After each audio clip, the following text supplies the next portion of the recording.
Hello and welcome to AA Beyond Belief, the podcast. I'm your host, John S. Today, Ben and I will be talking about resentment, fear, and sex. Step 4, made a searching and fearless moral inventory of ourselves.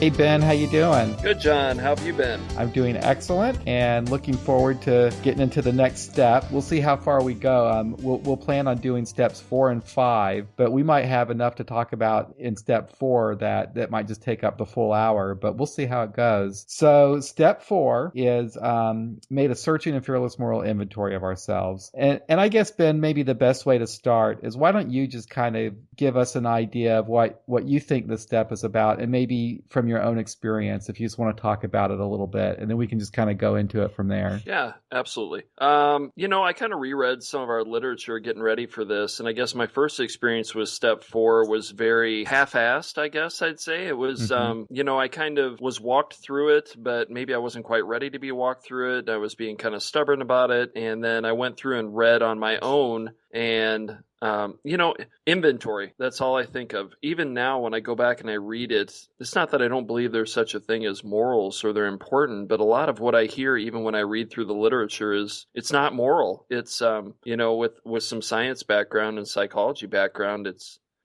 emotional, it's cognitive, it's slowing down our thoughts and taking a look at them and asking ourselves what's really going on. Did we do things that were immoral? I mean, I suppose it depends on people's code of what they do. I mean, I certainly did things I would never have done in my right mind. And, I probably still do things that aren't the best, but I can definitely get behind the idea of needing to take an inventory. And, in the end result, I think what this step did for me the first time I worked it and more thoroughly working it later was getting away from blaming everything else and just taking a good hard look at myself and saying, no, it doesn't matter what necessarily happened. It's how you react to it and what you're going to do moving forward that's going to make a difference in your life. That was the benefit I got from it. Yeah, that was my experience too.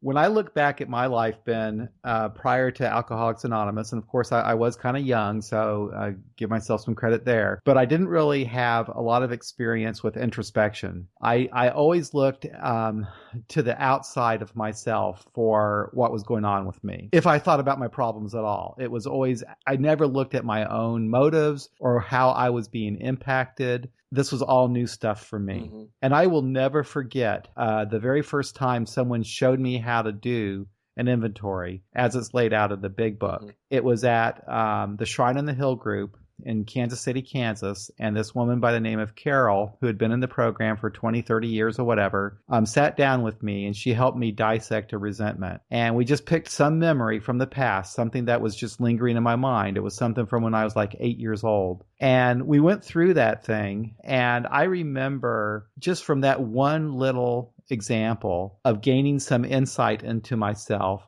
some understanding of myself, and some forgiveness of myself that I'd never experienced before, just doing something simple like that. So I think that's a pretty powerful tool. Now, after she showed me how to do that, it took me a while to actually put pen to paper and get it written out. And we'll talk about that. But I think that delay is also kind of part of the experience of the step, because I think one really has to be prepared psychologically, emotionally, or whatever to do it. You get it's done when the time is right, I think. Yeah, I agree with that. I mean, we hear tons of stories and we've all probably helped people through the steps or realized when we're procrastinating as well. But it's a real tender thing for people who have problems with alcoholism and addiction, things we get into in a step 4. Some people just focus on the resentments and the fears and a little bit of the sex inventory, which, I mean, that's basically what it is. But it seems like sometimes we have people who are amateur psychologists taking people into some really hardcore, deep traumas that need to be very, very carefully delved into. And I'm not even sure it's always relevant to get into that stuff in a step 4. It's important who you trust with that stuff. Because I think we see people get into a step 4 and then go out and relapse. And, it seems like a lot of the theme you hear from people around the meetings is, oh, well, they weren't ready to get honest, or, they didn't they left something off their step 4. And a lot of times I'm thinking like, no, you walked them into something very traumatic and you didn't know how to walk them out of it or walk them through it. And then they're stuck in this hyperactive PTSD-like state. And the thing they've done their whole life to quell that is what they're going to turn to. If you don't, sometimes we get somebody into something and it can be really, really harmful and dangerous. And we shouldn't use that to procrastinate getting into some things. But, the program isn't always designed to deal with that type of stuff. I mean, I think it can, but it can be really touchy territory. It can be. And also, the way that this is laid out in the big book, I don't think necessarily step 4, but I think in step 5, it says that this is a step that we believe we must do or we'll drink. Mm-hmm. So there's a lot of pressure on us to get this right. Mm-hmm. And because we think that we're going to drink if we don't do it. So we have that pressure. And then a lot of us have, I had this experience where I had a sponsor that was pressuring me to do the writing. Every day time I would see him, he'd ask me if I was writing. And that was some additional pressure. Mm-hmm. I would like to take that pressure off of people. This might be controversial for some, but I prefer not to look at these steps as things that I have to do or I'll get drunk if I don't. Mm-hmm. I like to look at them as these things are for my benefit. Mm-hmm. I do believe that they were helpful for me because I think that I did need to change for my recovery to go better. For me to have a better chance at not drinking, I think I needed to make some changes in my life. And I think I needed to have some understanding of what was driving me and making my life unmanageable. And this really helped with that. For sure. I think, it's this step, again, we talked last time on step 3 about its empowerment. And this is further empowerment. Like you talked about just that woman walking you through how to do a column method resentment. And I really like how the book lays that out. I'm not so crazy about the 7 deadly sins, but yeah, I did use those to look at that. And it's cool because you get to name what's bothering you. You get to name, that second column is like where you get to really take the other person's inventory. And then the third one is saying, but what's your part and how did this affect you? Right. So it's a really good way to break it down. And sometimes when I walk people through their resentments,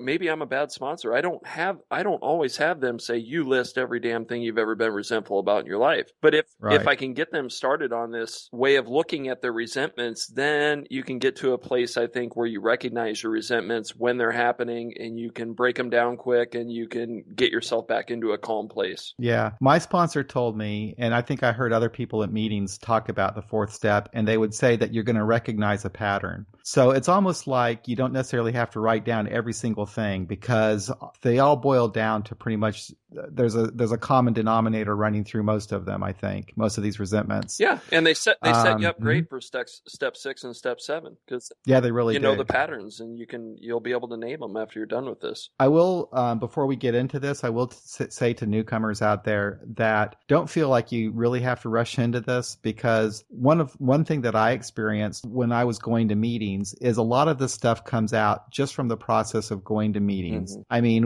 when you're going to meetings, you're being honest about yourself and you're listening to other people be honest about yourself, which just makes it easier. And that self-honesty alone is a beginning and is part of the principles, I think, of the step. So, there's just so much of these things that just kind of seep into our system just by showing up and participating in meetings. So I agree with that so much, John. I think it is part of the natural process that happens. I mean, yeah, but the thing I'll say about step 4 and step 5 and all the pressure put on it, there's so much peer pressure and so much fear-based stuff thrown at it that it's like, one, I think it encourages people to not even start because it gets made into like this boogeyman, I think, and it's just wherever you meet it at is great. I think whatever you do to start digging into it is fine. We've got some people who will say, well, I did all 12 steps in this amount of time and blah, blah, blah. And if you do them right, you never have to do them again.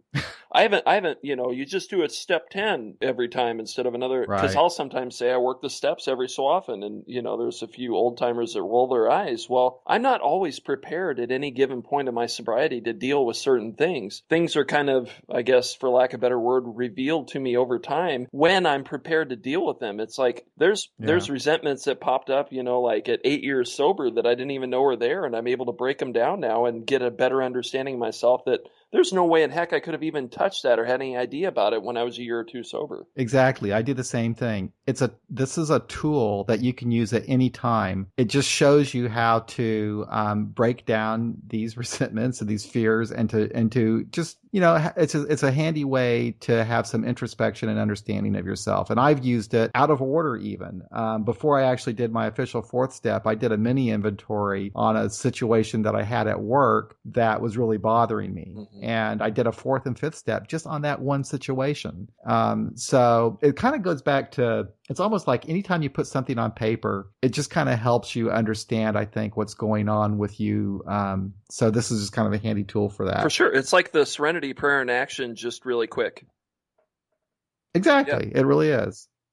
So when we get into step 4 is set up by step 3. And we talked about this last time, that step 3, is all about understanding that our basic problem is self or self-centeredness. And I got the big book in front of me right now. There you go. And when we get into step 4, it says that, we need to look at the various manifestations of self. And one of those, they say, is the biggest offender is resentment, which I think is a really good way of looking at it. And for those people who haven't heard this at a meeting, this helped me understand what a resentment was. If you break that word down, resentment, you re-feel something.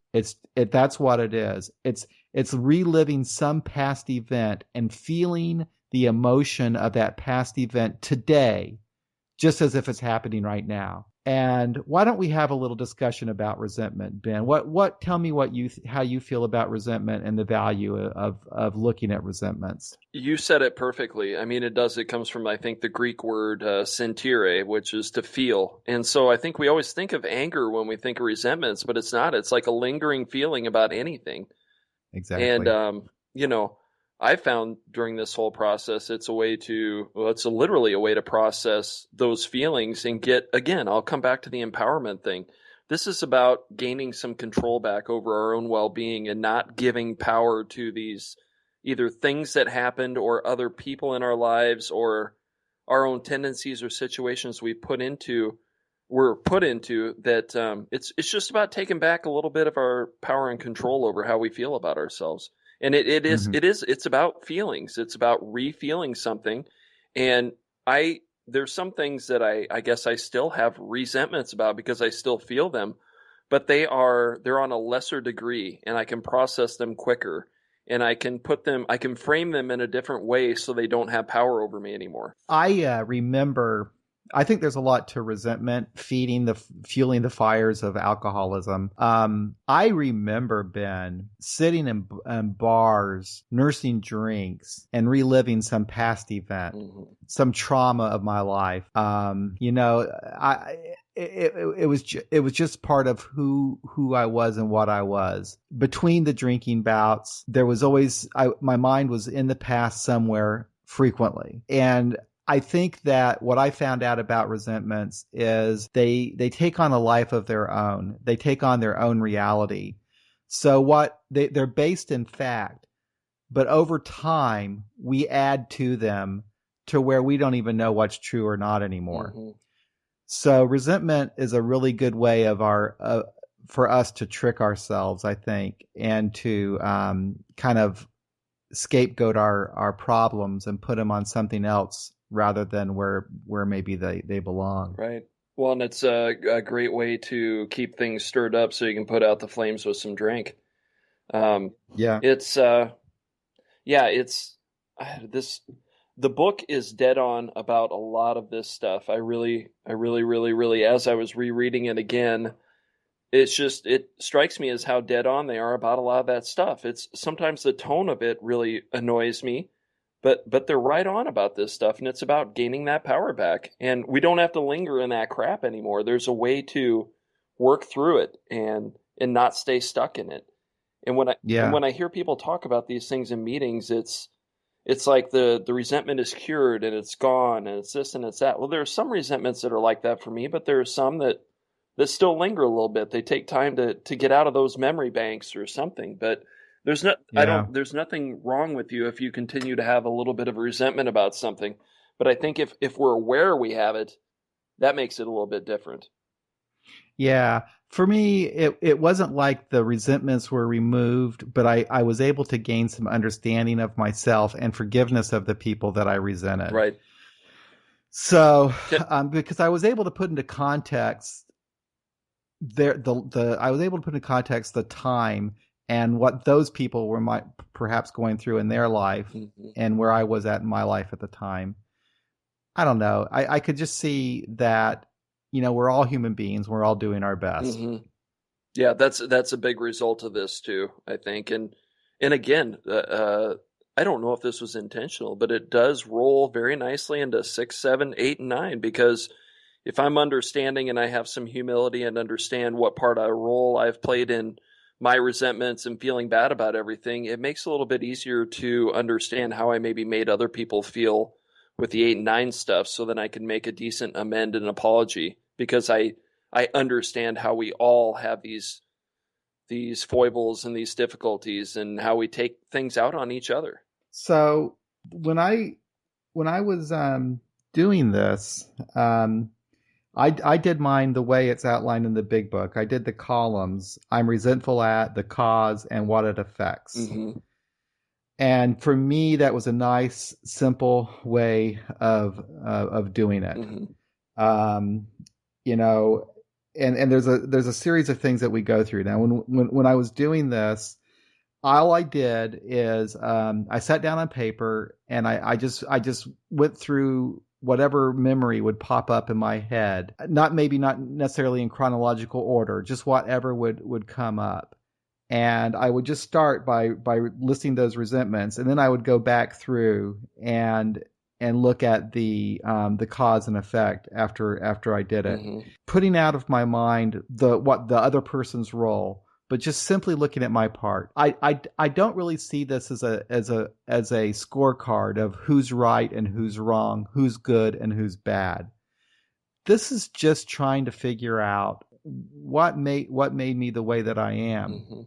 At the risk of being a downer, I'll just kind of talk about my first resentment, the very, very first thing that I put down on my 4th step. And my resentment was at my mother for taking her life.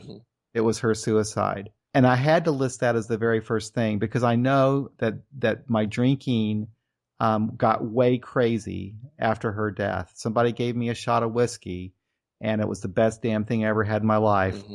Right after she died, and I was drunk for 5 years after that.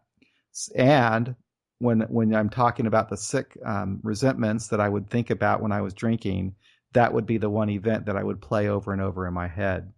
So I took a look at that.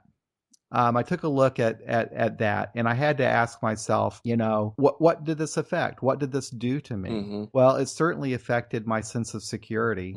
Your mother is the one person that is supposed to provide you some sense of security. I would think you'd feel secure, and she left like that. There was some fear that I would be like her. This is what she did was a pattern in my family already. She was the 2nd generation in a row to end her life that way. So there was fear.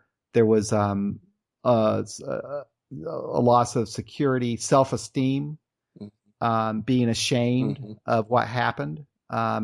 This was a big secret in my family all my life, my mother's mental illness and depression. And when she finally committed suicide, it was something we did not want to talk about. We did not want to be open about. So there was a lot of shame involved. And I carried that shame with me for a very long time. People would ask, how'd your mother die? Well, whatever. I'd always have to make something up. So, well, and also, sorry to jump in, John, but it affected your relationships at the time and going forward. Yeah, absolutely it did. Absolutely it did. So that's where I started. I started with that, and then I just went on down the line. Now, and then we'll go into step 5 later.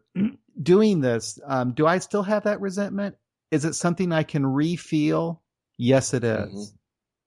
I think to a certain extent, I want to still be able to re-feel it, because it gives me the ability to empathize with others who have the same thing.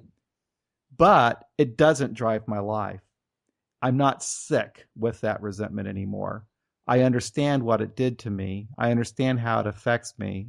Not necessarily removed, but it absolutely does not drive my life anymore. Mm-hmm.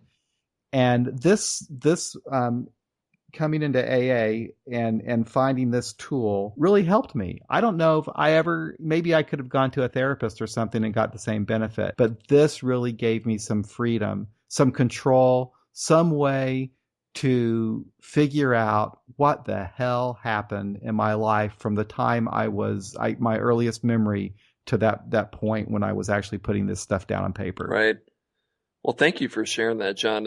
You said that so well. What's brought to mind is I was talking with some friends this week about it was like REBT, which is Rational Emotive Behavioral Therapy, and it's a form of CBT. And a good 4-step or somebody helping you walk through a 4-step like you obviously could do for someone the way you just described that, is very, very similar to that. In CBT, we talk about the ABCs. Mm-hmm. So A is an activating event, B is the belief about the event, and C is the consequence from the belief about the event. Yep. Well, when we tend to be in chaos or, any kind of emotional unrest, this can be true for anyone, alcoholic, not alcoholic. We tend to think A leads to C. And I'll use your example if you don't mind. Go ahead. My mom died. So then C, I'm depressed and pissed off and drunk all the time. A to C. But right. The truth is there's a B in there, and I guess you could call that grit, or it's how you process that thing. So in CBT, we look at our thoughts and we break them down quick. So what possibly were the B in the situation after your mom passed for you? It was the things you described. It was, feeling left, and like she perpetuated this family thing, and you had to. So those are all the things we tell ourselves about that lead to C, feeling awful, feeling desperate about it, drinking. Now that is an understandable feeling, right? I mean, It is a tough thing to go through, right. And especially if we don't have other people in our lives to help walk us through things. So what CBT does is it gives us the time to slow down that B and learn how to process it differently. So like you said, after doing this process, maybe if something like that were to happen to you again, your B about it would be, well, man, my mom must have been in some really hardcore emotional pain. I can't even imagine how much pain she must have been in that led to that. Or people join suicide support groups for family members. So they say, it's not personal. It feels personal, but it's maybe not personal. So all those things lead to the new B, the new way of framing it leads to a new result in C. So a good 4-step gets us through that stuff, but it's always a nice way to look at that. So I feel I appreciate you bringing that stuff up, because it's not necessarily about the events that happen to us. It's how we process them, and then how that leads to the results of it. Now, that being said, I want to give all the, and here's where I think it can be dangerous depending who we have walking us through things. Some people, they don't have it in their constitution to walk people through that and be present for other people's feelings. So it would be like, I could even see some super hardcore old timer just saying to you all, John, people die. You got to get over it, move forward. You're going to get in the solution. That was 4 days ago that your mom committed suicide. We can get in the solution, damn it. Right. But what it's telling me about those people is generally those people can't stand to be present for other people's feelings. And I still have to remind myself of that when I'm walking people through stuff as a sponsor. I've got to allow them to feel what they're going to feel and not get in a hurry to rush them through feeling what they need to feel. Because in all honesty, that is what addiction and alcoholism is on some level. We are just putting off feeling what we need to feel and go through to get to where we need to get to. And we just keep kicking that can down the road. And as we all know, it eventually catches up for us, catches up to us. And I see that there's some people, it catches up with some of the notes I wrote down here, that the only depth they get to on their steps 4 through 7 is realizing that they're selfish, self-centered, and egocentric. At some point, I think this thing has to get deeper than that and dig deeper than that. We have to be able to understand our feelings and feel them and allow ourselves and honor those feelings without just dismissing them.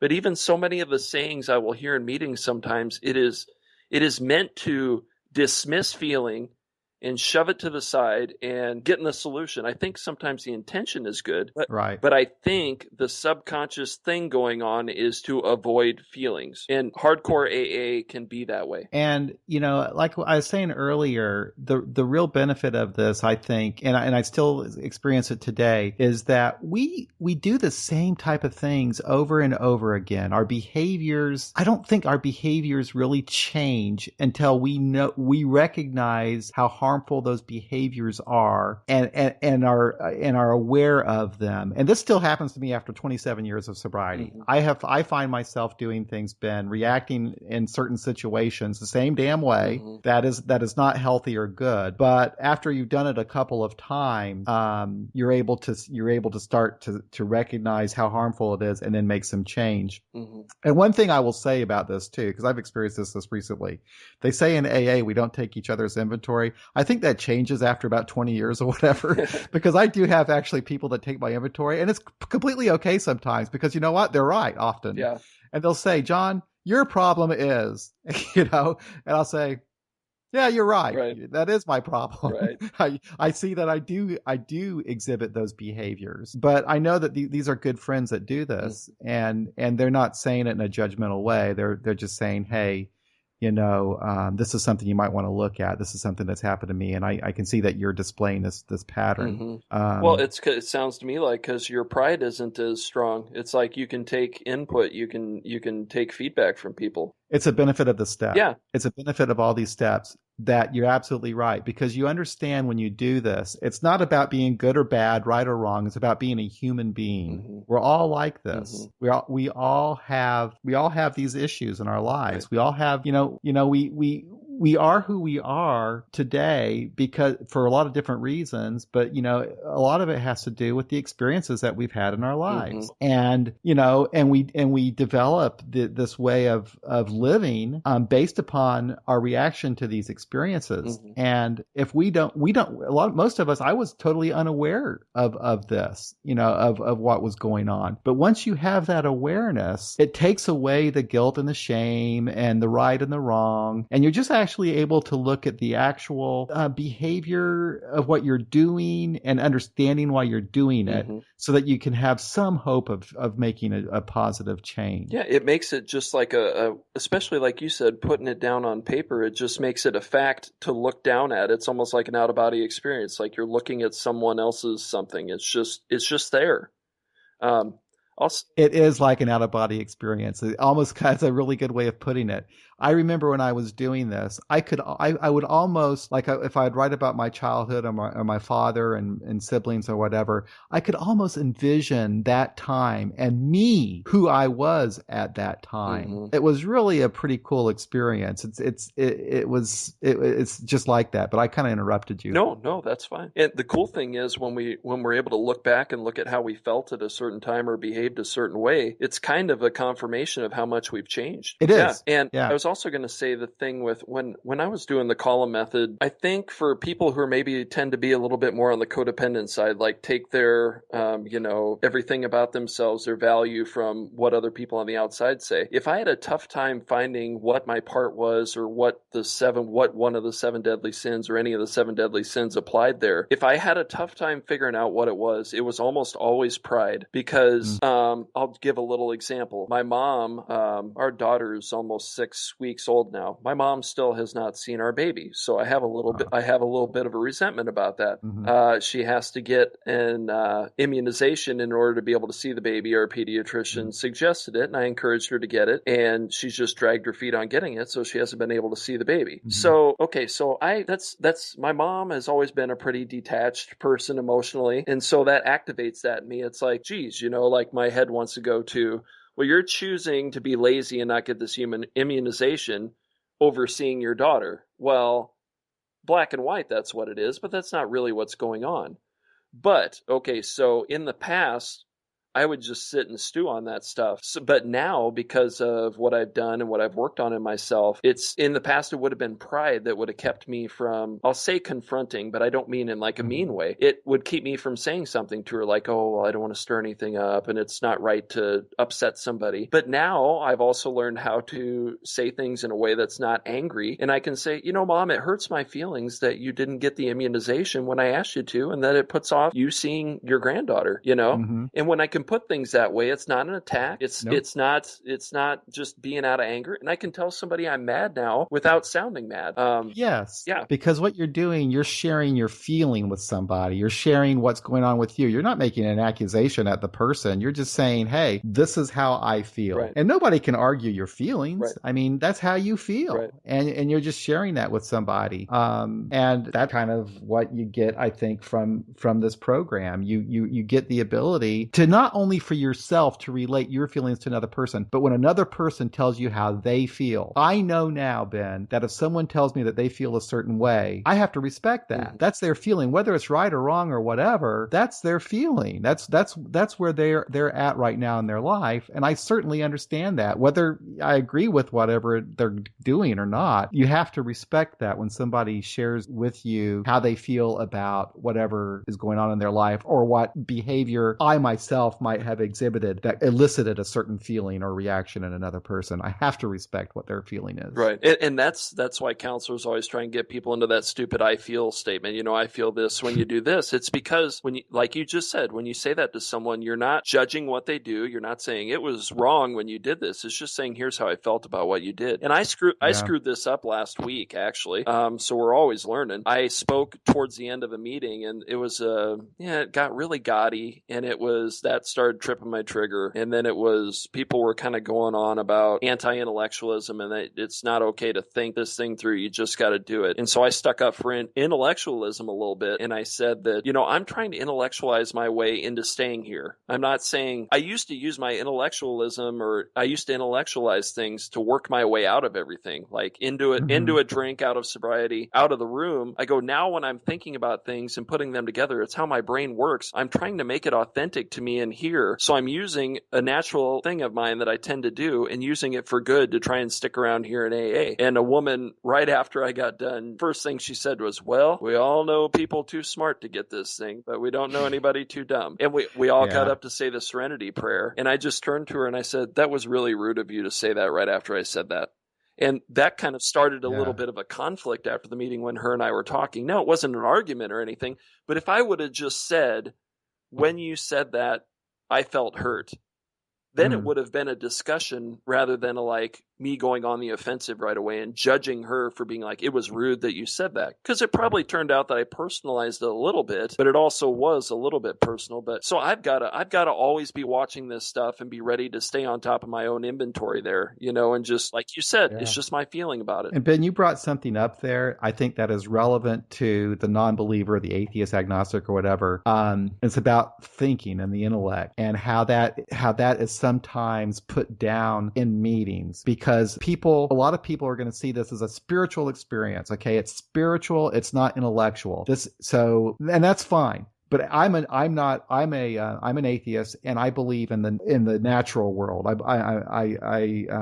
It's everything is explainable for me, and the brain is a good thing, and everything that happens that I process goes through my brain. So when I do this fourth step, I'm thinking, and that's okay. And so if you're an atheist and you're new to AA and you're going to a traditional meeting and people are telling you it's going to be spiritual or whatever, it's a great spiritual experience, it's okay for you to put it in different terms, I think, that, I'm going to examine my life and I'm going to think about how these experiences have impacted me. It's perfectly okay to think.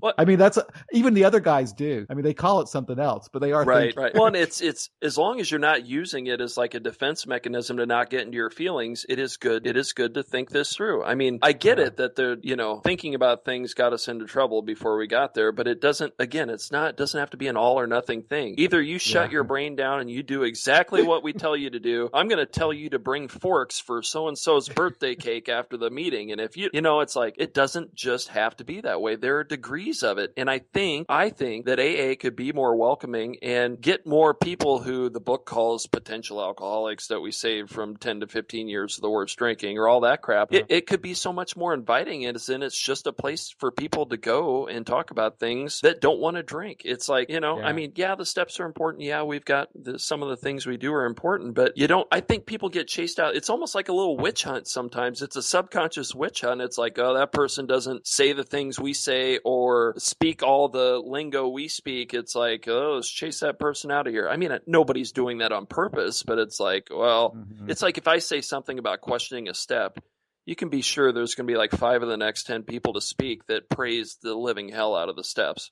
It's like, it's not okay to question anything. It's like, I think Joe C. has said this many times too. Sorry, I always quote Joe C. He says so many good things. But sometimes intellectualizing and fighting to make it authentic to ourselves is a good sign. It shows we are working for our sobriety, because how many people do we know that just mouth everything and talk the talk and all of a sudden they're gone? Like, it's like, where the heck did they go? They sounded like they had it all figured out. It's like, but we're so... as a group and in the group think, people are so uncomfortable with hearing anything that isn't just compliant that it's like, oh, we got to shut that down. To me, it's always a good sign, because it shows that person wants to be there. They are working on it. They are fighting their way into it. It is a good sign. And as human beings anyway, I mean, we're going to think no matter what. And, we only stop thinking when we're dead. So that's just going to be a natural part of this. But, when another thing I would say for the newcomer, when they're working on this step. One experience that I had was I went to this group that was very much into the big book, and I was totally obsessed with doing this thing exactly the right way. And I remember walking around all these different people who had been in the program for a long time and had done the step, and I asked them how they did it. And would you know, I got a slightly different answer from every single person. Right. And it drove me crazy. So there isn't really one way of doing this. There's not a right way or a wrong way. I think it's the principle behind the thing, that we're just kind of taking a look at ourselves and our past, trying to be honest about who we are and what drove us to made us who we are. And it's there's an article I read recently about the narcissism of small differences.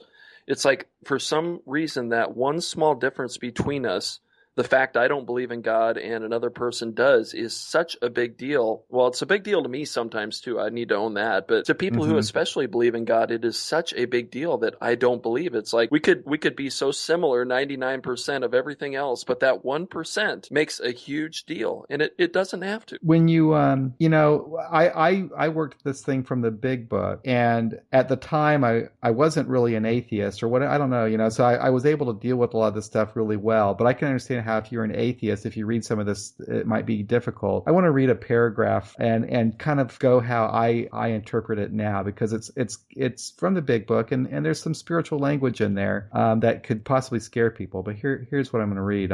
It is plain that a life which includes deep resentment leads only to futility and unhappiness. To the precise extent that we permit these, do we squander the hours that might have been worthwhile. But with the alcoholic, whose hope is the maintenance and growth of a spiritual experience, this business of resentment is infinitely grave. We found that it is fatal. For when harboring such feelings, we shut ourselves off from the sunlight of the spirit. The insanity of alcohol returns, and we drink again. And with us, to drink is to die. If we were to live, we had to be free of anger. The grouch and the brainstorm were not for us. They may be the dubious luxury of normal men, but for alcoholics, these things are poisonous. So I'll just tell you a little bit about how I see that, Ben.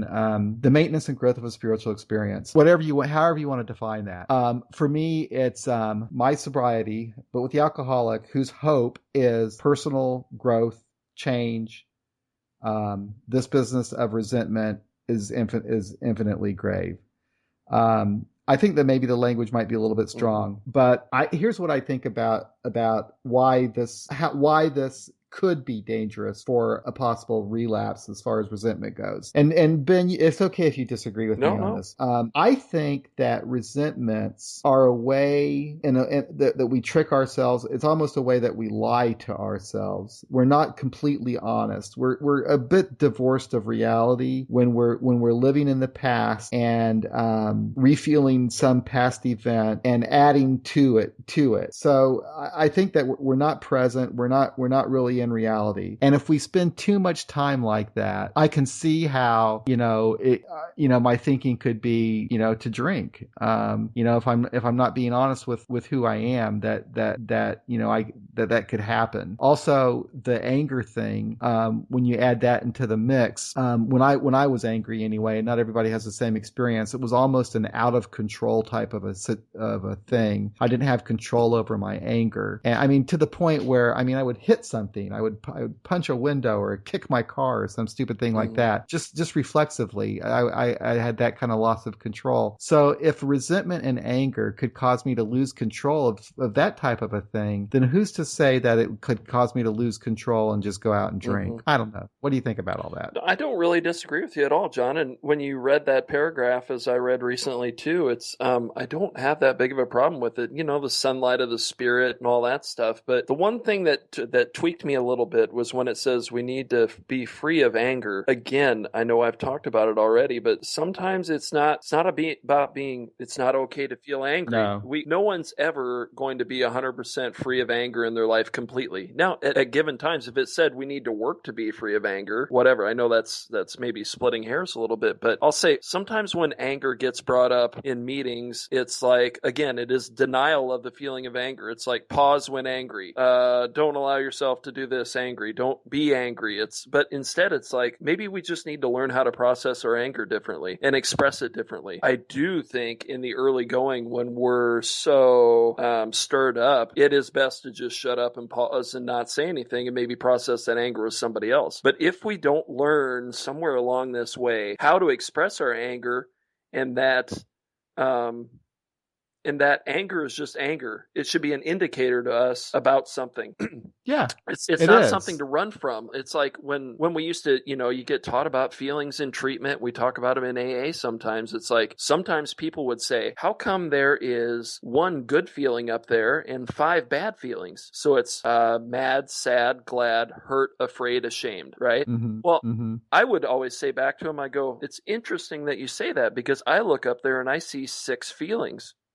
I don't see bad ones or good ones. They're just feelings. How we frame them is what matters. If my child went off and, did something malicious and, was just whatever, it would be a normal thing to feel some anger. So it's not, oh God, it's not okay to feel angry. I got to watch it. It's not okay to stay angry and not resolve your anger. Exactly. Anger is just a normal thing. I like the way you put it. It's a way of almost like a barometer of asking yourself, what's going on with me? I'm really angry. Something's bothering me here. So I know one person who asks himself whenever he's angry, he says, what am I afraid of?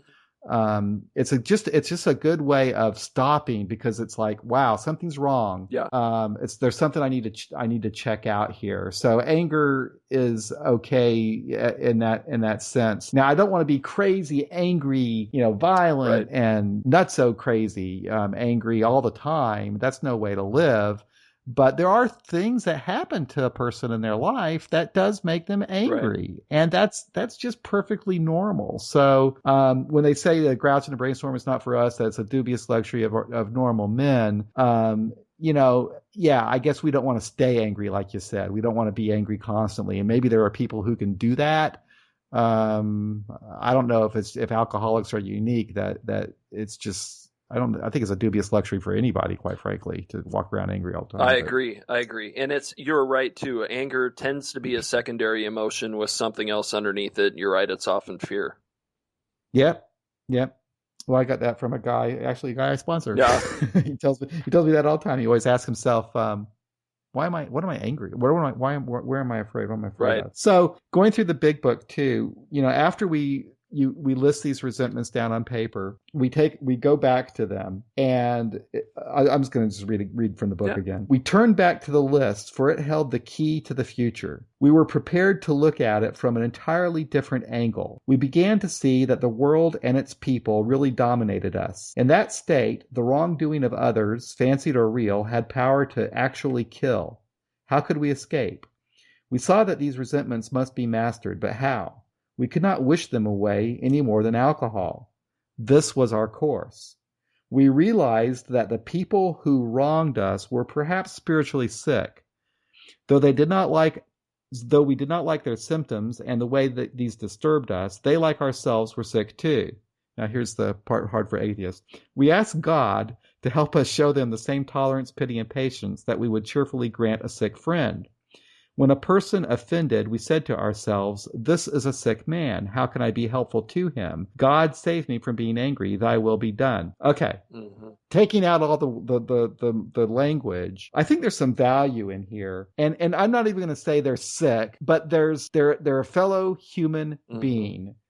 When this is how I'll just go from my experience. When I did my step 4, I was able to go back and look at that list, and I got understanding of the people who wronged me, my parents, primarily the family of origin that I grew up in. I was able to look at them with more understanding and compassion because I saw that they were human like me, imperfect like me, and that if I had resentments from my childhood, then certainly they had resentment from their childhood that made them who they were, passing that on to me. So I was able to take that new attitude and I apply that in my life today. So that if I'm in a conflict with somebody, and I get in conflicts all the time, I'm able to. When I get away from all the anger and the bullshit, when I'm able to look at my part in this, and I look at the other person, and I can say, wait a second, they're just a person like me, spiritually sick. They have emotional problems. They have emotional and mental problems just like I do. Right. That's what I think this is all about. So if I approach them as just a fellow human being who has mental and emotional problems like me, I could be more sympathetic and empathetic to them. And it takes away all of the anger and the wanting to fight the person. Absolutely. I love the way you frame that, because I think as it reads in the book, it's almost like, it gives me that tone of like, well, I'm on Team God now, and so I need to just realize that there are others who are sick who need God as well. So I'm on Team God, so I'm doing okay. Realize you were once a sick person as well. I don't know. That's kind of what it starts to ring up. But the way you said it, that we're all equal. We've all got our issues. We've all got our stuff that we go through. And sometimes, well, especially going through this process, this is where I can get behind. We can get to a place where maybe even an average, ordinary person who is not an alcoholic doesn't always have to get to. Like we've got this great process to look at all that stuff. Yep. Now, it's difficult for someone, I can see this. I mean, a lifelong atheist comes to AA and they're given the big book. And it can be tough for people to interpret this thing. I mean, I guess I'm fortunate that I have the ability to do it because I've been doing it for a long time. Then I stopped and asked myself, what all this stuff means to me. So I do have to interpret this. But, every time I see the word spiritual, I think of emotional, mental, that type, that sort of thing. And I just ignore the God stuff. But I can certainly see that, I'm a person, they're people. I have my own emotional hangups. They have their emotional hangups. Live and let live. There's a part in the middle of page 68 too that I was kind of reading through, and it's like what I wrote in my notes is it's kind of like as God as I understand him kind of gets shot out of the water. It's like perhaps there's a better way. We think so, for we are now on a different basis. The basis of trusting and relying upon God. We trust infinite God rather than our finite selves. We are in the world to play the role he assigns. See, to me, that starts to strike as just like egotism. Like God's got this huge plan and he's got a role for me. I mean, again, I think it's awesome to feel a part of the world and that we're all a part of it. But it starts to feel like it's like, well, I'm one of the chosen ones. We are in the world to play the role he assigns. Just to the Yeah. extent that we do as we think he would have us and humbly rely on him, does he enable us to match calamity with serenity? Well, I do. Yeah. I've always liked that calamity with serenity thing. Right. We never apologize to anyone for depending upon our Creator. We can laugh at those who think spirituality is the way of weakness. Paradoxically, it is the way of strength. The verdict of the ages is that faith means courage. All men of faith have courage. Well, so do people that don't have faith. That's right. They trust their God. We never apologize for God. Instead, we let him demonstrate through us what he can do. That is so appealing to us that are egomaniacs that feel so insignificant sometimes. It's like, God is going to work through me right now. We ask him to remove our fear and direct our attention to what he would have us to be. At once we commence to outgrow fear. Well, there's lots of other ways to outgrow fear. And here's my thing. This is as anti-theist as I'll get. I think sometimes this kind of language can lead to that. It not lead to, but it works on that egotism masquerading as humility. I'm just here to serve God, but underneath it all, it's like this better than, or and again, I think anybody providing services to other people and helping other people, that is a great thing. But sometimes it starts to bump you up on this elevation chart of being above some other people a little bit. Yeah. This is that paragraph that you read, those couple paragraphs, is a really good example of what's wrong with the big book right now. You got to read this damn thing in the context of its times. This is like almost an historical document. This is how these people in the 1930s who came from a religious movement saw this thing. So, it's like, when I read this now, it's almost like reading the damn Bible when you read that stuff. The type of the language that it uses. But there was a time when I was a newcomer when I was reading this, but I wasn't an atheist, that, I don't know, I guess I actually tried this stuff. I mean, I would ask God to do these things and everything. And I got some benefit from it, but I know now there was no God in the sky that was doing it. It was my telling myself, it says, I might have been asking God to divorce myself from that stuff, but I was asking myself is what I was doing. I was talking to myself. So I guess there's some value to that self-talk. But yeah, a lot of this stuff, when I read through that, it's really difficult to use. And that's one good thing about this podcast, Ben, because there are people out there who are atheists in AA who don't, they might not even know about agnostic AA groups, and they're struggling with this stuff. They're struggling with this stuff. It's like, or they might not even be going to AA to begin with if they pick up this book and they read this. It's like, what in the hell? This is crazy. Right. So yeah, it's very, very tough stuff. And the whole thing about faith, I don't want to abandon the big book altogether, but we need in Alcoholics Anonymous, we need to have some updated literature that addresses this step and all the other steps in the 21st century language that we use today, and not the Oxford group language of the 1930s. Keep this for historical reference so that we know where we came from. But for goodness sakes, isn't it time that we start building on this and start making it possible for like the 25-year-old in the year 2016 to come in and read something that they can relate to? Yeah, it's sorry for that. I'm with you. I don't know why, but the first, 4 or 5 years of being in the program, I didn't struggle with when I read through this stuff. I don't know. I just automatically translated it all in my own head as to what I thought it meant. I mean, I kind of gave the God thing a shot too. And I'm one of those people who, coming into AA and recovery, I've become I've gone from being kind of agnostic-ish to being an atheist.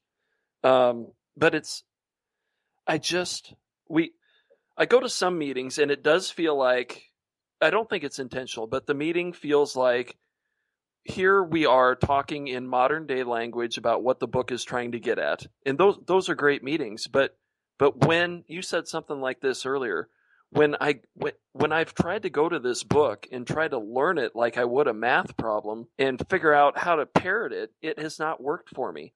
But when I've engaged it, and I said this in the meeting I was in last Monday, when I try and engage it where I'm at and try and make it make sense to me, then it started working for me. But if I'm just like, oh, I've got to read this part of the book to know exactly how to do this. No. There's a line, I think, in We Agnostics where it says, don't let any bias we have against any of this stuff stop us from asking what these questions mean to us. Yep, that's my favorite line in the big book. I love that. I love that line because it's not saying learn this, do it. This is the right way, and if you're not doing it this way, then you got better. You're not quite working AA the way it works. It's asking us to engage in it where we're at and give it. It doesn't say. It's like in meetings where they'll say, "Well, what do you have to change?" Well, everything. No, the books asks us to be willing to change everything. Right. Not to change everything. Now, do we have to change quite a few things? Yes, some of us more than others, but we had to be willing to change. Yep. But that whole thing about honestly asking yourself what these things mean to you, absolutely do that. And that doesn't mean that you have to conform. That doesn't mean that you have to say, okay, I got to figure out a way to make it God. No. You could say, yeah, to me, it absolutely has nothing to do with God. It has to do with psychology and and that kind of thing. But yeah, that's what I did when I've talked about this so many times, people are probably tired of hearing it, but when I first realized that I was an atheist after being in AA for 25 years or whatever, I did that. I asked myself, what do these things mean to me? And I started writing it out. And when I did that, the program really came to life for me. The steps became much more meaningful to me. So that is my favorite line. And ironically enough, it comes from our least favorite chapter, the chapter to the agnostic. It's the only line I like in that chapter, I believe. If you look at my big book, that's about the only thing highlighted in there. Yeah. But yeah, I think sooner or later, we've got to be authentic to whoever we are. And if you get into that book and who you are as a person who believes in God, more power to you. I'm not fighting to get people to not believe in God. That is not my mission. But I will stand up for my right to not believe and be an AA, because as we know, there are tons of quotes, tons of relevant things said by Bill over the years that show we're not just some let's use Bill's own words from earlier. We're not just some savage belligerent who, is just trying to stir up shit. I'm trying to be authentic to who I am. And I think that is the true power of recovery for me. It is like I'm able to let go of, well, who am I supposed to be? Or who would my dad, who's been dead 6 years, have me to be? Well, guess what? That doesn't matter anymore. And some of the things he wanted me to be were insane. It's not good. It's like allowing us to have our own life, walk our own authentic path, and be able to feel comfortable and okay with that.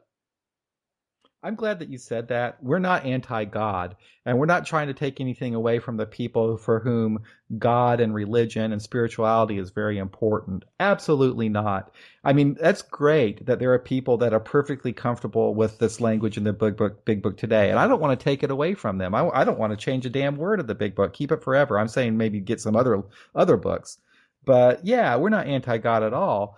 But we're just wanting to say that there's a lot of people out there that don't believe in God, and let's make room for these people too. It's really tough for people out there. I mean, I get people all the time, Ben, coming to our meeting who are atheists, who've even been in AA for a long time, and one of the first questions they ask me is, "How do you work the steps? How do you work the steps as an atheist?" Because for some people, it's really, really tough, and there's no one quick, easy answer for it, but that little line that you said is really the key, is you ask yourself what these mean to, what does it mean to you? Yeah.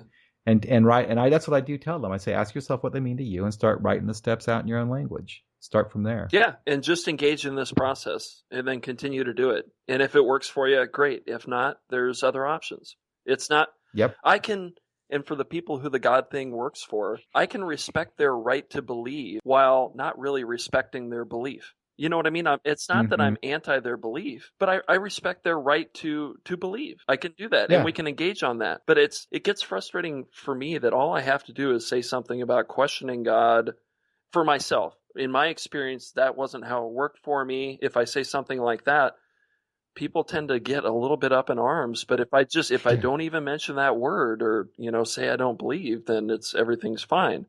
So it's Yeah, and I can see how I can offend people because I think it's almost funny sometimes the God stuff. I crack up over it, you know. I think it's hilarious because to me it's so ridiculous that there's some God that does stuff. I just start laughing. But I know that the person who has deep convictions about God, they would be offended by me having that right. attitude. But I'm not trying to be offensive. I genuinely think, wow, this is Mm-hmm. crazy. This is but I guess is it wrong for me to think like that? I mean, that's just who I Yeah, I am. don't, I suppose as long as I'm not acting out of that in a meeting, I think it's okay, which I'm not always good at, which I want to use this as a chance to say, because I've been contemplating about going to Austin and all that stuff because we've got a new baby. When I would sit in meetings, and like you said, when this stuff would sometimes come up, I would think to myself, this is like insane thinking. And then I would talk to some other people I trusted around the room, and I'd be like, is this crazy or what? And like people would be like, no, that's the way it's always been. And it's just, and I'm like, so especially when I was newer to the room, it's like I hadn't been, I'll say brainwashed, but I hadn't been engulfed in AA for so long that this insane stuff that happens and gets said seems so logical. It was Yeah. so when I went to Santa Monica the first time for the conference, it was cool just to be talking about something or an issue, or it could be in a workshop, or it could be, between workshops, and just have somebody say, oh yeah, I've had that thought too. And then I'm like, oh, thank God I'm not crazy. It would be Yeah. like, me as a new parent in a moment of frustration. Sometimes it's like, I'll think, what in the hell have we gotten ourselves into? Did we make the right choice here? Whereas, then I could talk to another new parent and they'd be like, oh God, I have that thought too, and then all of a sudden I don't feel like, God, you're an awful parent for wondering if you made the right choice having a kid or not.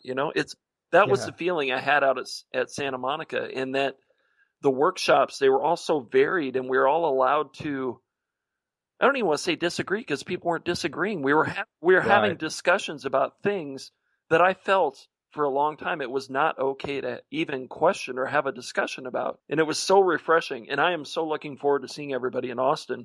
And I hope we can make it work with having a new baby and everything. But I hope you can too. I'd love to see you there. I first met you in Santa Monica, and you're right. We all have these different, all these various views of and approaches to the program, even when in our community.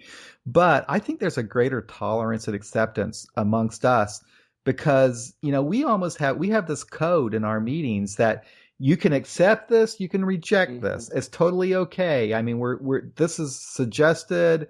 I mean, I think that we're more open than the more rigid. I mean, there are groups that are very, very rigid about this, and they would not. There's got to just be one way of doing it, and we're not like that at all. So we're more accepting, I think, of the different approaches. There are some people at the convention who don't even want to have anything to do with the steps at all, and that's perfectly fine. I'm okay with that. The first time I heard it in my life, I thought that was crazy. What do you mean? You don't want to do the steps? I thought it was absolutely insane. But now I'm relaxed about it too, because I've realized, yeah, you know what? Who cares? You go to meetings and a lot of this stuff happens anyway. I mean, right. So, well, and I think for anybody, and I'm speaking for myself too, if I want to try and control what anybody thinks about AA on this atheist side, even like, why would we even dare work step 2 and step 3 or this or that? But I can have that belief for myself, but I shouldn't try and control that for anybody else who claims to be an atheist or an agnostic. It's the same thing as a dogmatist, just on the other end of the spectrum. It's, again, the thing that I like about, well, I've been to several agnostic and atheist meetings at different places. Some are more formal. Some are more like you're just sitting around having coffee practically. I was at coffee with some friends last night. We were talking about finally starting a meeting here. And one of the people is a believer who wants to be involved in this. And another one of the women said, well, I always just like getting together with coffee. Why do we need to make this some formal meeting thing? And I said, well, some of the meetings I go to are totally informal. Stuff's barely read. People are just having conversation, A meeting can be anything. That's not a bad way to have a meeting, actually. Yeah, especially if it's small. I mean, it's we have the right to have the meeting be whatever the heck we want the meeting to be. We absolutely have do. that right. Yeah, we're starting a new meeting here. It's going to be noon on Saturdays, and I'm wanting to do something different with it than what we do at our typical other meetings. All of our meetings are like almost like any other AA meeting in Kansas City, in that we have a reading that we base our meeting on, and then we all go around and talk about it. But the only difference with our group is our readings aren't the big book. It's it's like Joe C's book or something. But I want the noon meeting to be different. This new meeting that we're starting on Saturday, I want it to be maybe no reading at all. And maybe what I'm thinking about is like this meeting I went to in New York City, where basically you just have one person that will maybe you might invite this person to speak, for like 10, 15 minutes, and then base the meeting on that talk. I'm thinking about maybe doing something like that to get away from all the book stuff. Well, it happens half the time in meetings anyway, right? A topic starts out as one thing, and then somebody says something pretty good, and it bounces off of that. And Okay, let's go into one other thing about this inventory. There's another part to it, and they wrote a whole section on it. It's the sex part. And when I was doing this, my sexual experience, I didn't really have a lot of sexual experiences, or really at all. But I did have hang-ups, relationship problems. I was my drinking prevented me from having healthy relationships with the opposite sex. I would have a girlfriend or something, and I would just get drunk and leave. I would not keep commitments, or I had this fear of intimacy. So I had that's the kind of stuff I had to look at, is the relationships with the opposite sex, or if you're gay, the same sex, your partners, whatever. But those emotional romantic relationships, I did take a different look at them, because maybe there was something different going on there. So that's kind of how I approached it. But I looked at it the very same way that I did with my resentments. I just basically looked at each relationship, each person where the relationship went wrong or whatever, and which was almost every single one of them. And I tried to learn something about myself. And I did use that. This was the most difficult thing for me as a new person in recovery, was trying to figure out a way to have healthy relationships and start dating, because I was an incredibly shy person, Ben, when I was a kid, when I was like in high school and stuff, when I was starting to date, I was so damn shy. And it was alcohol that made it possible for me to kind of get over that shyness. But damn it, that alcohol, I couldn't control it. So it was like I was taking it as some type of medicine to give me the ability to talk, but I couldn't stop the drinking. So I'd end up just being an idiot and disappearing. So I could never have a decent relationship ever when I was drinking. So the step helped me a lot, because I was able to examine my problem here with this. What was I afraid of? Where was I selfish, self-centered, self-seeking, dishonest, and afraid? I was able to take a look at my part of that. Then I was able to make some change going forward. But for me, it was very, very slow to do. And I will make an aside comment. I think one thing that prevented me from that slowed down my growth in this area of personal relationships with the opposite sex while I was in recovery, I went to an all men's group. So I wasn't getting feedback and input and from women. I missed that for most of my sobriety. So I think that's kind of important that you do go to mixed meetings, and not to get into relationships with women. I'm not saying that at all, but just to understand their view, just to get some insight. Because when I was a kid, women were like from Mars or something. They were completely different. But you have a real benefit in AA of actually understanding them, that they're not really that different. Right. So I don't know, but like I say, I was a young person, and I was very immature because I never really grew up because of my drinking. So I was kind of starting from ground zero. Oh, for sure. It totally resonated with me when you said that too, that I think alcohol allowed me to get over my inhibitions about sex. And I'll say a lot of those inhibitions about sex came from religion. So Oh Yeah, yeah. so I think my first girlfriend and now my wife are the only two people in my life that I was sober for the first time I had sex with them. The rest of the Yep. time it was like I about had to be drunk just to even feel comfortable, I think on some level alcohol allowed me to be myself, at the beginning of my drinking, not even the beginning of my drinking time-wise, but the beginning of my drinking that night. It allowed me to just get over that awkwardness and discomfort and allowed me to be more of myself. Now, obviously that's bad in the long run. Hmm. But yeah, and what that part of this book is talking about is, I guess, our relationships too, and how Yeah. we were talking about this at coffee last night. My nephew is younger than me, so he still goes to young people's meetings around here, and he'll say that lots of times in the meetings there, relationships will get brought up as a topic, and people in the young people's group, he says, tend to seem to think they need to date another addict or alcoholic because they Right. need that person to understand them. I've got Right. to have someone to understand me. Well, what I've grown to understand for at least myself is that line of thinking is part of the problem. It I've is. got to, and I know our book and Work in the Steps get into this, but it's like I've got to trust to try and understand somebody else. I've got to understand myself, and that helps me understand somebody else understanding themselves, and we come together in a partnership that way. It's very Exactly. self-serving to think, well, I've got to have somebody who understands my recovery and how important it is to me. So, and I Yeah, you're absolutely. I agree with you. It's important for us to understand ourselves and to be comfortable with ourselves. And as long as that we have that self comfort with ourselves, then other people will be comfortable with us. It's not important for them to have that kind of understanding. And also, I will say this: after many years being in AA, just because that we're in AA and we have that, we do have a common problem with drinking. We're not all identical, right. and because also I could sit there and talk to somebody in Alcoholics Anonymous about what depression is for me, and they would have no clue, Mm-hmm. So we don't have a perfect understanding on everything. I never dated anybody in the program, and it's okay to do that. But you damn it, make sure that you know what you're doing, that you're healthy, that you're both healthy, that you're both in a good place to start doing that, because I think it can be dangerous. If you're not both, what happens if the relationship doesn't work out, and you're going to go to the meeting together again? I don't know. I mean, I think there's a lot of issues there. I never had to deal with it because I went to a men's Yeah. group. So I never really dated anybody in the program. When I got married, my wife knows nothing about AA except for through me, and that's fine. So I'm okay with that. But there are a lot of people that have relationships in the program. Yeah, it does make it awkward, I think, when people break up. I've never had a relationship in the program either. The first 4 years I was sober, I didn't date anyone, and that wasn't some huge commitment or anything. It was just, well, I was spending plenty of time in meetings. I was, Yeah.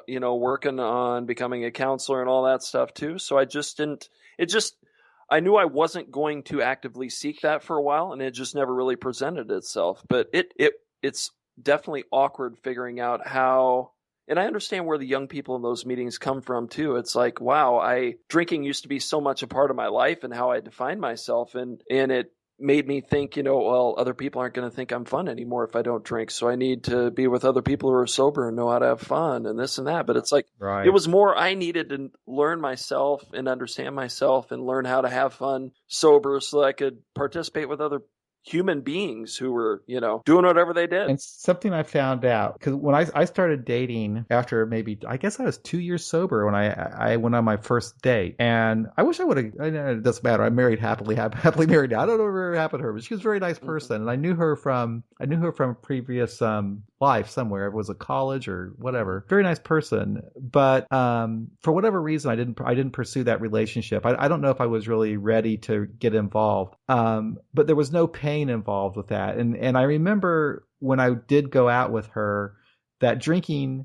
had she wasn't interested in drinking at all. I mean, if she did drink, it was a normal Mm-hmm. thing. So back when I was drinking, I might have thought that everybody was a drinker, but not necessarily is that the case. In fact, I remember when I was drinking, Ben, I would show up for a date and I would be drunk, Mm-hmm. and the poor girl, she was sober. Yeah. Yeah. you know so anyway, but then I started dating a little bit more, and the hardest part for me was the rejection Mm-hmm. that comes from it, because not everybody's going to want to go out with you, and not everybody's going to want to go out with you again. And boy, that was just devastating for me when I was very first starting Yeah. out. And by this time, I'm like in my late 20s or early 30s, so I'm acting like a high school kid, Right. But this is the kind of stuff that I had to learn. It was very, very, very difficult. I'm glad I didn't do it with someone in the program. If I had a home group where I was doing that, I don't know if I would have been able to handle a rejection. Yeah. Well, yeah. It's Well, because tough. Tough, it tough, tough. definitely threatens your security then if you know how much AA means to us in the early going. When Yep. dating for me too, when I was drunk was a mess. I either dated people who were just as sick as I was or even sicker than I was because I think it allowed me to deny my drinking problem when somebody was a bigger mess than I was. And I would Mm-hmm. fall into relationships. I never really chose, it never felt like I chose them. I mean, we always are choosing them, but I would just fall into them. And if somebody who was a decent person, somehow a few decent women seemed to actually want to date me during all those times I was partying hard, I would push them away, like really subtly push them away, or not engage in anything serious because I think I knew that if I was going to be with that person who was a decent person, it would mean I was going to have to clean my act up and that I wouldn't be Yeah. able to do what it seemed like it was I wanted to do. So I ran from that responsibility like crazy. But then the hardcore party woman at the bar, I mean, I would fall into those relationships and feel like I couldn't get out of them. I would take on more of the codependent role in those relationships then. And Mm. we'd bounce back and forth. And I remember I would drink less for a while because they were such a mess. And then it probably, this is some 4-step stuff here, but it was kind of, Mm-hmm. it kind of allowed me to feel superior to them because they were a mess. And then I don't, gosh, it's taking me back there, that chaos and craziness. And then I think being a sober person and then dating, it allowed me to grow and change. Like you said, like, it sounds like junior high stuff, but it was like Yeah. being able to just tell someone that, like, I'm sorry, I'm not, you're a very nice person, but I don't care to go out on any more dates with you, and be able to either Yeah. reject someone, I guess that's rejection, but like be able to do that without like ghosting away and like giving them the Yeah. dignity of just saying, hey, I just don't quite feel like it's working. I think you're really nice, and being polite about it. Yeah. Or on the other hand, if people didn't want to date me again, I didn't have to feel awful about it. It's okay if one person in the entire world didn't find me attractive and want to keep dating me. This is where it's almost really true when you often hear when you get into the program that your development stops at whatever point you started drinking. In a way, because I was drinking in high school when I should have been going through all of this crap. I should have been dealing with the rejections and stuff, but I didn't really date in high school. I didn't really go to dances or anything. I drank. I drank, and I continued that after high school. So here I am now, my mid-20s and early 30s, learning this stuff. I'll tell you something, though, that changed everything about dating, the internet. Because the internet came around, I was like 35, I guess, when I started doing the online dating stuff. It changes everything. Because now, before that, it was hard to find someone to go out, to ask someone out. You had to actually go someplace and physically meet somebody, maybe in a bowling league or whatever. You had to meet them, and then you had to face to face ask them on a date. Okay. It was a totally different thing. Now with the internet, you put up a profile, people look for you, you get connected, and you have so many damn dates. Right. I was going on dates like crazy. I got so damn tired of it. But in a way, it was kind of good practice too, because it was like, okay, I don't like this person doesn't like me. So I wonder if people have this issue as much as I wonder about that. I don't know. I guess you could say like some of the Tinder and those sites are a way to, still behave that same way. It just. Now, that's a site I haven't heard of. What's Tinder? It's more just for people who are looking for a quick hookup or whatever. Oh. But you're right. I mean, the online dating with, Match and, the ones that are more relationship based or more people that tend to be serious, it can cut through a lot of that crap. I wanted to say too, I had kind of a risky time in the middle of, I don't know, I was probably 4 or 5 years sober. I wouldn't say it was risky, but there was a woman I knew from close to my hometown, and like, oh man, she was just, my opinion of her was that she was so beautiful and so unattainable, and I didn't quite have my self-esteem and confidence up yet. And we went out on a couple of dates, and they went really well. And then I got way too excited too quick, and then I, probably pushed the issue too much, but not in a bad way. But I was kind of chasing her more than she was chasing me. And then it became this cat and mouse game. And I think because I was sober, I could recognize the unhealthiness of this back and forth when we were, playing that little game. And it was like, I would be really interested in her, show her a lot of attention, and then she would back away. And then as soon as I backed away and went, well, maybe she's just not interested, then she would, it was just getting real gamey. She would try and pull me back in. And then when I didn't talk talk to her for a while, then she'd invite me on a date, and then it would kind of all start over again. And because I was sober and done some of this stuff we talk about, I was able to just say that to myself that this feels gamey, and it just feels like something that's not going to be healthy long term. Now, this woman was very beautiful. Like I really wanted, she was somebody I would want to say was my girlfriend, but the to other people, like, so that's like concerned about how other people would look at the situation. But the act of us dating and playing that cat and mouse game back and forth, I mean, that's just not a good sign for the future. And I was able to just step away from that and just say, sorry, I'm not interested in doing this any longer. And that was a tough thing to say because I really wanted to keep spending time with this person. So for people that are in the program and they're single or whatever, and they're dating and they're maybe new to sobriety, if you do this, this would be helpful, I think, to understand that this is normal. Mm-hmm. This is normal stuff. All people have these issues, and to go ahead and take it as a learning experience and as a growing experience and embrace the pain. One thing I used to hear was the pain that you feel in recovery is pain going away. So I don't know if that's always true, but no, I think that's true. Anyway. It's pain that's resolving as long as we're continuing to push through it. I mean, don't get into it and get stuck. We got to just keep pushing through it. It's like, we've got plenty of slogans in the program to help with that, but it's like, just keep going through it. Keep trusting that incrementally we get better day by day by day by day, whether we think we are or not. If we just stay engaged in this process, I found that to be true. Well, Ben, we had a pretty good conversation about this. We actually went over an hour.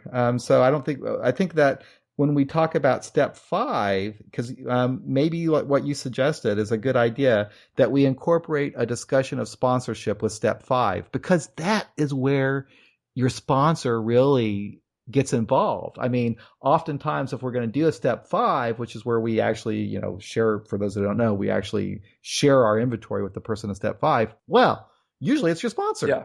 So it's a great time to talk about sponsorship. Absolutely. Too. Well, I hope that this discussion was helpful to people out there. I look forward to doing a little write-up about this. And if you want to write something, Ben, too, that would be great to put up there about the 4th step that we could put up there with the podcast. But a pleasure, Ben. Very, very much a pleasure to speak with you. I enjoyed this a great deal. Yeah, me too, John. Thank you so much for including me in this.